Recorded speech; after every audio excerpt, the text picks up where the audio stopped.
gotta find Mama. It's not safe out there, Hazel. South of Midnight is out in the wild. And look, Compulsion Games has always been the studio that nails the absolute hell out of a specific vibe, but maybe leaves you wanting a bit more on the mechanical side, but this time they actually struck gold. You're playing as Hazel, navigating a fictionalized, deeply cursed version of the American Deep South that feels like a humid, bayou-soaked fever dream dripping with actual regional folklore. The first thing that's going to melt your brain is the art direction, specifically the cutscenes, which are fully stylized to look like stop-motion animation. And yes, if that cinematic stutter makes your eyes bleed, you can toggle it off in the menus, but keeping it on gives the whole experience this incredibly unnerving, handcrafted, macabre texture that you just do not see in modern games. As a weaver, Hazel doesn't just swing a generic broadsword around. She's using literal magic threads to yank, stun, and tear apart these manifested trauma monsters called haints. Mechanically, it plays like an old-school, slightly clunky but deeply satisfying action-adventure where you're double jumping, wall running, and gliding through a linear world that actually respects your time. It's not trying to be a 200-hour live service chore, it's a focused, deeply weird Southern Gothic folktale where you fight a giant mythical catfish and try to figure out why your hometown of Prospero got swallowed by a hurricane of supernatural depression. You're exploring off the beaten path just to find collectibles called floofs so you can juice up your combat stats, and you even have a little buddy named Crouton who shimmies into tight spaces to grab loot you can't reach.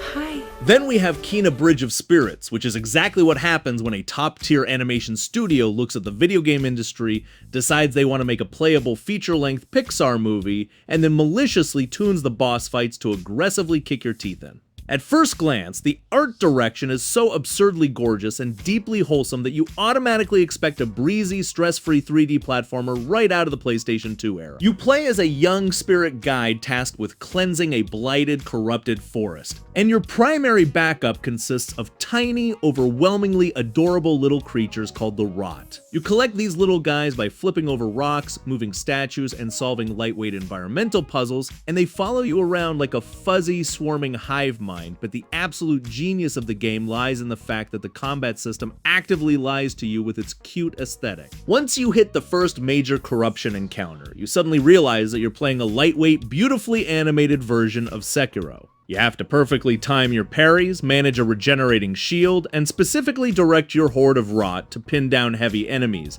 distract aggressive bosses, or infuse your heavy attacks with massive cinematic damage. It is a deceptively brutal combat that demands actual focus. You can't just carelessly mash the light attack button and expect to survive. The way the environments seamlessly shift from a dark, menacing, and decaying wasteland into a vibrant, sun-drenched paradise, the exact second you clear out the corruption is profoundly satisfying, and the cinematic cutscenes are legitimately breathtaking in their polish.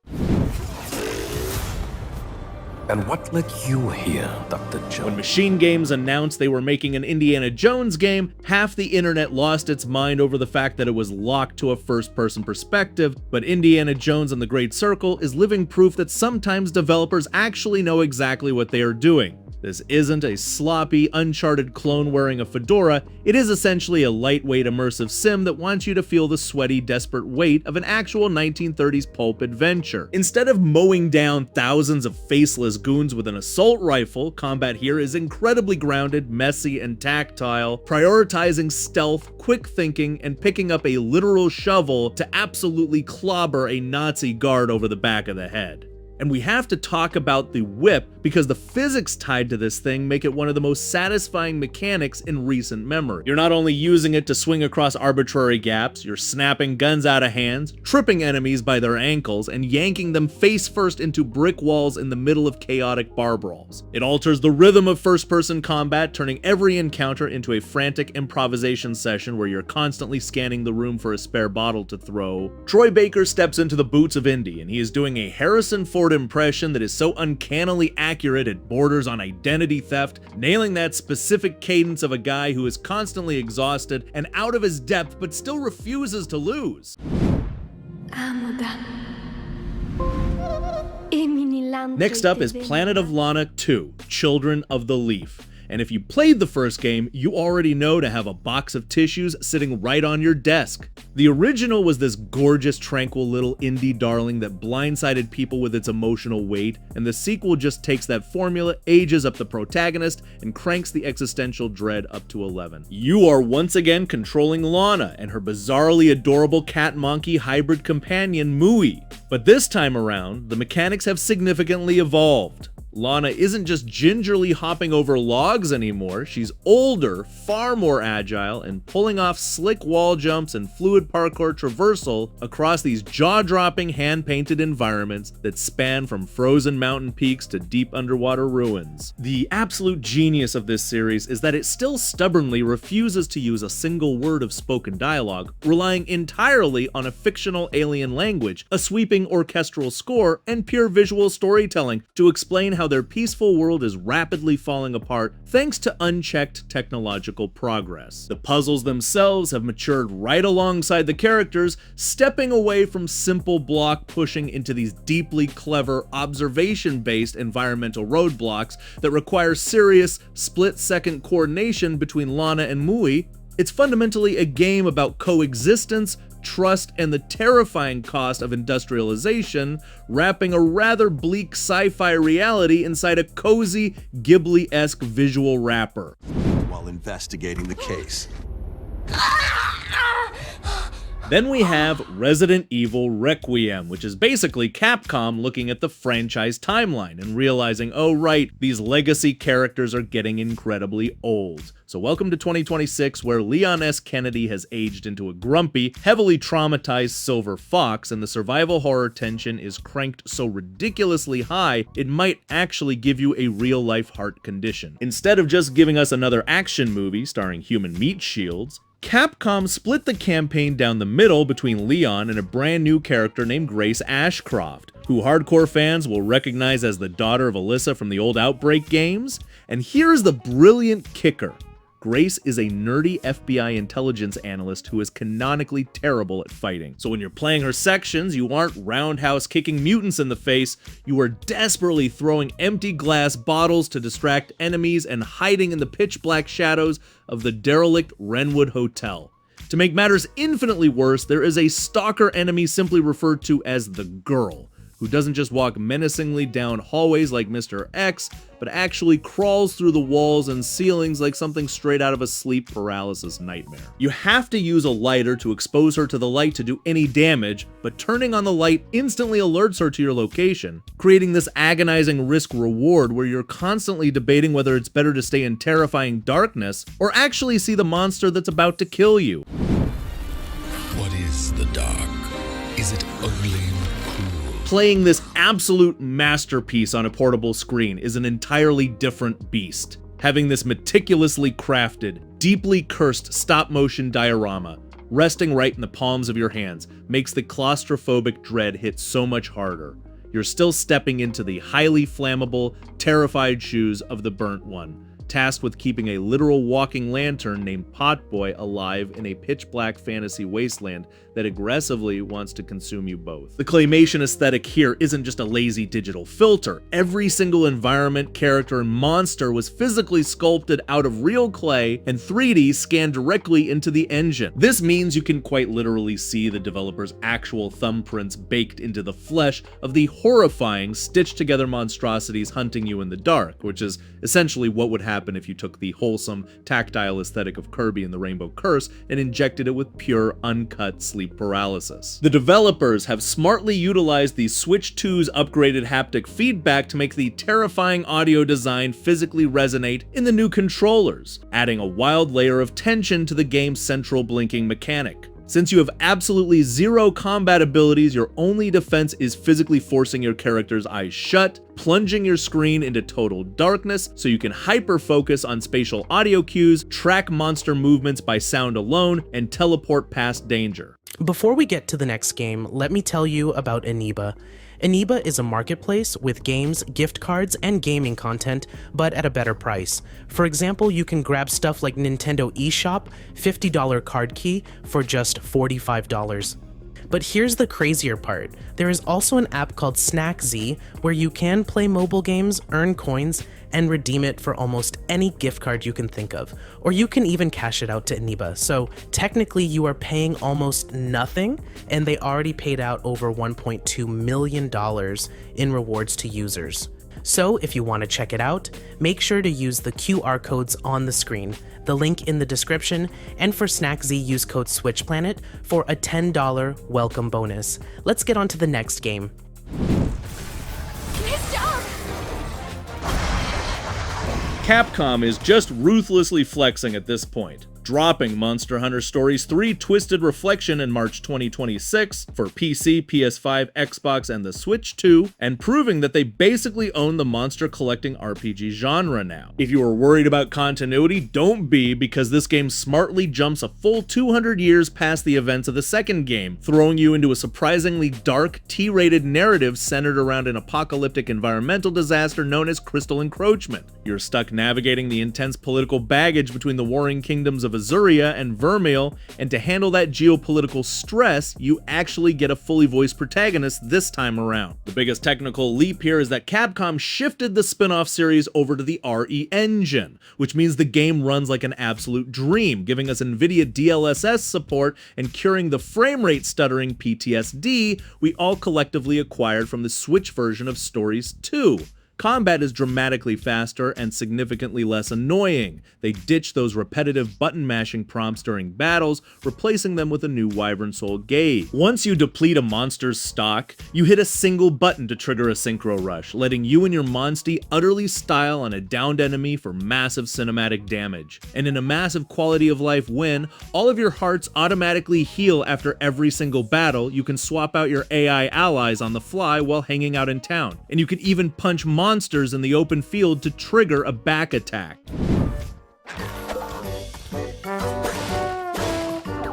Moving on, we need to talk about Pokémon Pokopia, because someone at Game Freak clearly looked at the massive sales numbers for Minecraft and Animal Crossing and said, yeah, we would like all of that money, please. But instead of just phoning in a generic town builder, they accidentally created one of the most mechanically addictive and weirdly depressing spin-offs in franchise history. The setup is absolute madness. You play as a Ditto who has shapeshifted into a human in a post-apocalyptic version of the Kanto region that humanity literally abandoned because the environment became entirely toxic to life. So you, a squishy pink blob having a severe identity crisis, are suddenly tasked with doing blue-collar construction work to rebuild society from the dirt up. You team up with a Tangrowth who acts as the local professor, and you spend your time farming, crafting, and essentially terraforming the wasteland so you can convince other Pokemon to come out of hiding. The gameplay is outrageously satisfying. You befriend wild Pokemon, and instead of trapping them in tiny balls for blood sport, they actually teach you specific moves that let your Ditto manipulate the environment. Need to clear a massive boulder. Find a fighting type? Need to hydrate a dead field of crops? Get a Squirtle to hose it down. It is this incredibly serene, deeply wholesome sandbox experience wrapped in the grim reality that humans totally ruined the planet and pieced out to outer space.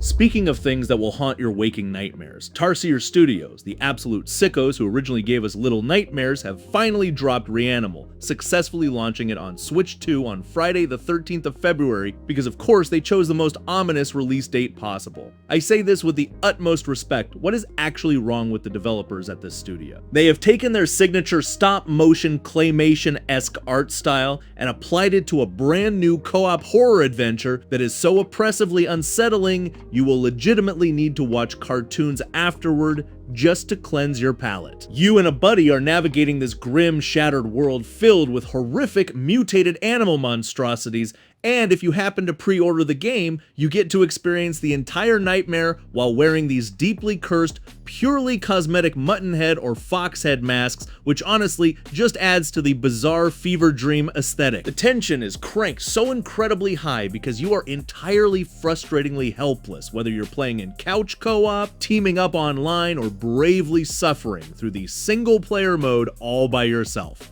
The game forces you to rely on actual communication and observation to solve deeply morbid environmental puzzles, while something that looks like an inside-out sheep aggressively hunts you in the background. The sense of scale is absolutely phenomenal, constantly making you feel like a piece of microscopic prey sneaking through a world that desperately wants to consume you.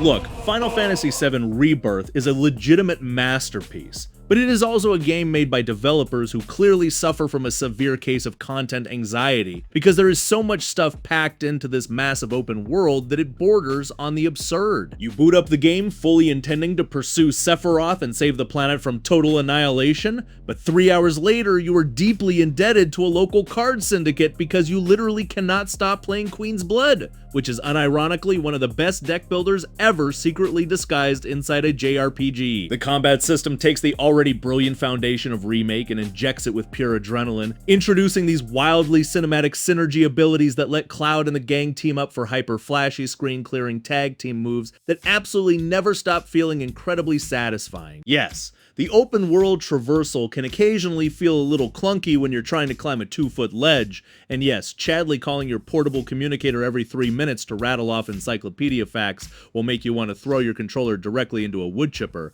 but the sheer emotional weight of the character interactions carries the experience. You're getting a wildly ambitious, visually stunning road trip with your tragically doomed anime friends, perfectly balancing deeply dramatic, tear-jerking story beats with moments where you're literally riding a Segway around a beach resort in a Hawaiian shirt.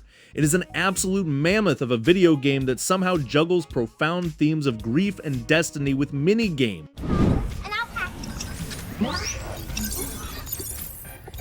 Yes, Pragmata. The game that got announced when we were all still baking sourdough bread in 2020 has actually miraculously finally released, and it is the most beautiful, unhinged love letter to the Xbox 360 era of action games that you will ever play. You play as Hugh, a bulky astronaut stuck on a sprawling lunar research base, and you're accompanied by a tiny android girl named Diana, who you essentially adopt, making this the ultimate entry in the grumpy dad protects a magical child genre. But here is where Capcom absolutely lost their minds in the best way possible. The combat is a multitasking nightmare where you're simultaneously shooting hordes of rampaging robots in standard third-person fashion, while Diana literally hacks the enemy's software. And how does she hack them? You have to play a real-time minigame of Snake on your controller's face buttons while you're actively dodging incoming laser fire and managing your limited ammunition. I know that sounds like it would cause your brain to short circuit, and for the first couple of hours it absolutely does. But once it clicks, you enter this god-tier flow state where you're freezing enemies with code, blasting glowing weak points, and jet boosting out of danger all at the exact same time. There is no cinematic slowdown to bail you out. The game demands your undivided attention, and because healing items are incredibly scarce, every single encounter feels incredibly tense.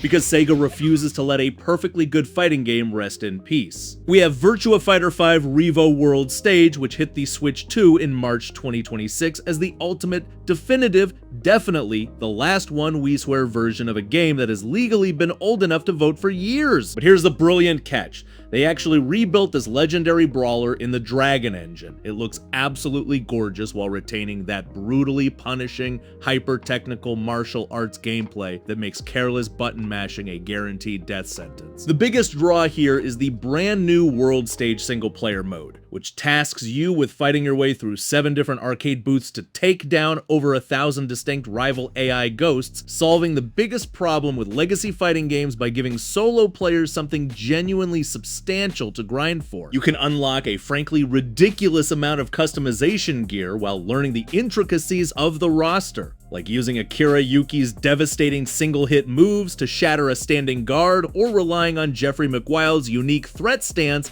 to mess with your opponent's head before hitting them with a massive combo. It is unapologetically old school, demanding that you actually learn frame data and proper spacing, instead of just relying on flashy modern comeback mechanics. But it wraps that hardcore fighting purity in a visual upgrade that makes every single bone-crunching counter hit look phenomenal. Most recent entry in in the legendary Devil May Cry series is slashing its way Alright, onto let's Nintendo. talk about Devil May Cry 5 Devil Hunter Edition. Capcom is bringing their absolute gold standard of the stylish action genre over to the Nintendo Switch 2. Because apparently, the developers are performing actual black magic to get the RE engine running this smoothly on handheld hardware. Dropped digitally in June 2026 before hitting physical shelves in August. This package preserves the frankly ridiculous visual fidelity of the original release while promising a rock-solid 60 frames per second in both docked and portable mode. This is not only a bare-bones port, it bundles the base game with a massive chunk of the deluxe and special edition content. You get access to all the alternate EX color packs, a bunch of classic battle tracks to swap in at the jukebox, and an absurd arsenal of extra weapons. Yes, that includes the Monkey Business Devil Breaker, which is literally just a cluster of mechanized bananas that Nero can strap to his stump, because this game never takes itself too seriously, even when the world is ending. If you somehow missed the original launch, you're looking at the absolute peak of the character action genre. The combat perfectly balances three wildly different play styles. You have Nero aggressively revving his sword like a motorcycle while blowing up disposable robot arms to extend his combos, V chilling in the background, while reading William Blake poetry and letting his demonic panther do the heavy lifting, and Dante engaging in a hyper-complex stance-dancing rhythm that feels like playing a grand piano with your fists. Dwellers, welcome home. Fallout 4 Anniversary Edition. is Moving back emerging into on the irradiated wastelands, we have Fallout 4 Anniversary Edition, which is essentially Bethesda recognizing the game's massive 10-year milestone by aggressively bundling together absolutely everything they have ever made for the Commonwealth into one terrifyingly dense, definitive package. Released in late 2025 across basically all major hardware, this edition gives you the colossal base game alongside all 6 official expansions. You get the brilliant, fog-drenched moral ambiguity of Far Harbor, the Raider theme park madness of Nuka World, and all those workshop add-ons that let you build absurd Rube Goldberg execution machines. But the real kicker here is the integration of the brand new creation system, which replaces the old Creation Club and instantly hands you over 150 pieces of premium community content right out of the gate. We are talking classic throwback armor sets like the Enclave Hellfire suits, the ridiculously overpowered Doom BFG, new modular military backpacks, and enough cosmetic weapons skins to make your arsenal look like a neon fever dream. The core gameplay remains exactly the same, wildly addictive, occasionally janky cycle of wandering through ruined Boston, getting violently sidetracked by a distress signal, and desperately hoarding desk fans for their precious screws so you can slightly upgrade your pipe rifle. Even a full decade later, the fundamental gunplay, which was overhauled with the help of ID software, still feels incredibly snappy, and stepping into a customized rusty suit of power armor like it's a walking mechanical tank remains a uniquely satisfying thrill. Behind enemy lines again. Switching gears to something that demands absolute nerve-wracking perfection, let's talk about Shadow Tactics Blades of the Shogun. The absolute geniuses over at Mimimi Games basically single-handedly resurrected the hardcore isometric stealth tactics genre with this release, delivering a stunning Edo period Japanese adventure that turns every single map into an agonizing, deeply rewarding clockwork puzzle. You take command of a squad of 5 wildly different assassins, and because the enemy vision cones are utterly unforgiving and you're constantly severely outnumbered by well-armed guards, you will spend most of your time meticulously planning synchronized takedowns and frantically mashing the quick save button like your life depends on it. The character synergy is incredible. You have Hayato quietly chucking shurikens from the rooftops, Yuki setting up deadly traps while luring guards with a bird call, the massive armored samurai Mugen, who can lure patrols with a bottle of sake before literally wiping out an entire squad in a single brutal sword sweep, and Takuma casually picking off snipers with his rifle. The sheer brain-melting satisfaction comes from utilizing the game's shadow mode, which allows you to pre-program specific actions for every member of your squad and then execute them all at the exact same millisecond. Hitting that execute button and watching 3 guards drop silently while another gets crushed by a perfectly timed boulder is a feeling of tactical supremacy that very few modern games can ever hope to replicate. Okay everyone, thanks so much for watching. If you liked that video, please leave a like and subscribe, and ring the bell if you want to get notified when we release new content. We hope to see you in the next video.